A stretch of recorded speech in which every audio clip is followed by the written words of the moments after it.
ஏதாவது ஒன்று உலக வாழ்வில் உங்களை கடந்தால் நடந்தால் இதால் நடந்தது, அதால் நடந்தது, இதனால் நடந்தது, அதால் நடந்தது என்றெல்லாம் கூறிக்கொள்ளாதீர்கள்.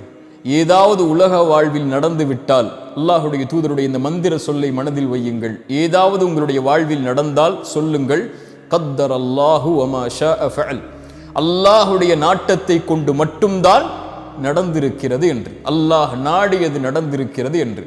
ஒருபோதும் உங்களுடைய சிந்தனையில் ஷைத்தான் இந்த வாசலை திறப்பதற்கு நீங்கள் காரணமாகி விடாதீர்கள் என்று அல்லாஹுடைய தூதர் ஸல்லல்லாஹு அலைஹி வஸல்லம் அவர்கள் சொன்னார்கள். இந்த ஹதீஸை எப்படி இந்த நேரத்தில் விவரிப்பது?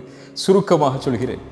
பலமில்லாத வாழ்வில் ஏதாவது சோதனைகள், சிரமங்கள், கஷ்டங்கள், பிரச்சனைகள், தொழிலில் தோல்வி, செல்வத்தில் தோல்வி, அல்லது அவன் விரும்பிய பெண்ணை திருமணம் முடிக்கவில்லை, அல்லது விரும்பிய ஒரு மணமகனை திருமணம் முடிக்கவில்லை, அல்லது நோய், அல்லது இழப்புகள், அல்லது உயிரிழப்புகள், இப்படி வாழ்வில் எது நடந்தாலும், அல்லது கல்வியில் தோற்றாலும், ஒரு விளையாட்டில் தோற்றால் கூட இன்றைய காலத்தில் பலரை பார்க்கிறோம், இருளில் உட்கார்ந்து கொண்டு அழுது கொண்டு, ஐயோ இப்படி நடந்து விட்டது, எப்படி வெளியேறப் போகிறேன், எப்படி வாழப்போகிறேன், எதற்கு எனக்கு இந்த உலக வாழ்க்கை என்று புலம்பிக் கொண்டு கண்ணீர் மலையில் மூழ்கி கொண்டு இன்னும் பலர் கோழைகளாக மாறி உயிரையே மாய்த்து கொள்ளக்கூடிய மனிதர்கள் வாழக்கூடிய இந்த உலகில் எது நடந்தாலும், எதை வாழ்வில் சந்தித்தாலும், எந்த இழப்புகளை, தோல்விகளை வாழ்வில் கொண்டாலும், தங்களுடைய சிந்தனையாலும், உடலாலும், மனதாலும், எண்ணத்தாலும், செயலாலும் உறுதியோடு முன்னேறக்கூடிய இறை நம்பிக்கையாளர்களை அல்லாஹ் நேசிக்கிறார்.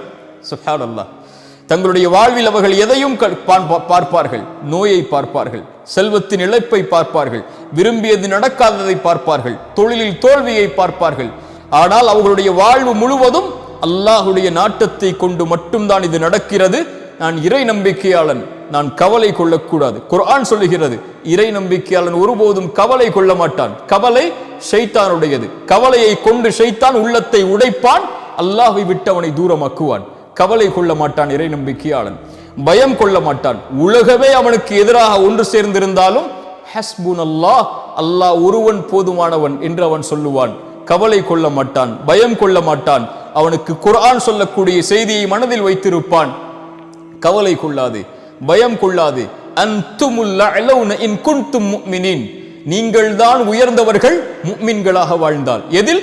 எதிலும், இந்த உலக காரியத்திலும், தொழிலிலா நீங்கள் தான் உயர்ந்தவர்கள். இறை நம்பிக்கையாளராக இருந்து அல்லாஹ் அனுமதித்த வழியில் உங்களுடைய செல்வத்தை சேகரிப்பதற்கு நீங்கள் முன்னேறினால் இந்த உலகத்தில் இருக்கக்கூடிய எல்லோர்களையும் செல்வத்திலும் நீங்கள் முந்தலாம். உங்களுடைய முயற்சியை நீங்கள் அதில் வைத்திருந்தால், முஃமின்களாக வாழ்ந்தால்.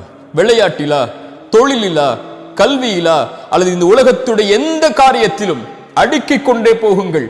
நீங்கள் முன்னால் வந்தால்தான் நீங்கள் இறை நம்பிக்கையாளர்கள். ஏன்?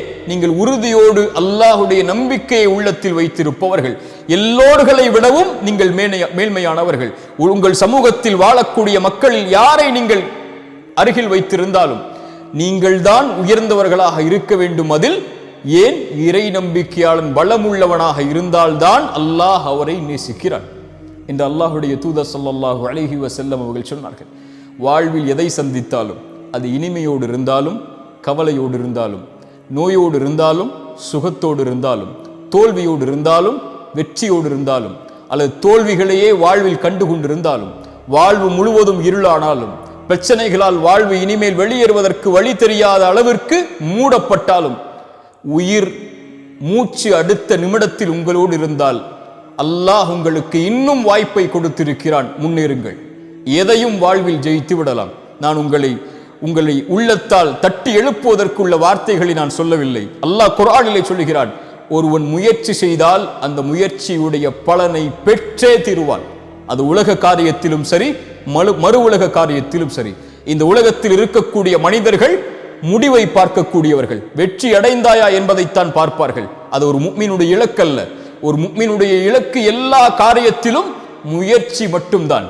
எல்லா காரியத்திலும் முழு மூச்சோடு உடலை தயார்படுத்துவதாக இருந்தாலும், உள்ளத்தை தயார்படுத்துவதாக இருந்தாலும், தன் குடும்பத்தை தயார்படுத்துவதாக இருந்தாலும், தன் செல்வத்தை தயார்படுத்துவதாக இருந்தாலும், தன்னுடைய சமூக அந்தஸ்தை உயர்த்துவதாக இருந்தாலும், ஈமானுடைய காரியங்களிலும் மறு உலக காரியங்களிலும் உலகத்தில் யார் அவர்களோடு வாழ்ந்தாலும் அதில் 10ல் 1 அவன் ஒருபோதும் வாழ்ந்து மடிய மாட்டான். உலக வாழ்வில் இருந்து அவன் கண்ணை மூடும் போது எல்லோர்களை விடவும் அல்லாஹ்விடத்தில் நான் மேன்மையானவனாக இறை நம்பிக்கை கொண்ட பலமான உறுதியோடு வாழக்கூடிய அல்லாஹுடைய கதரை உள்ளத்தாலும் உடலாலும் மனதாலும் ஏற்று வாழக்கூடிய இறை நம்பிக்கையாளனாகத்தான் அவன் வாழ்ந்து மறைவான் என்று இருக்கக்கூடிய இறை நம்பிக்கையாளர்களை அல்லாஹ் நேசிக்கிறான். சுப்ஹானல்லாஹ். இந்த செய்தியை விவரித்துக் கொண்டே போகலாம். அல்லாஹ் எங்களுடைய உள்ளத்தை உறுதிப்படுத்தட்டும். இப்படி பலமோடு வாழக்கூடிய இறை நம்பிக்கையாளர்களாக அல்லாஹ் எம்மை ஆக்கட்டும். மன உறுதியோடு உடலாலும் உள்ளத்தாலும் செயலாலும் சிந்தனைகளாலும் எண்ணத்தாலும் வாழக்கூடிய இறை நம்பிக்கையாளர்களை அல்லாஹ் நேசிக்கிறான், பலமில்லாத இறை நம்பிக்கையாளர்களை விட. அஸ்ஸலாமு அலைக்கும் வரஹ்மத்துல்லாஹி வபரகாத்துஹு.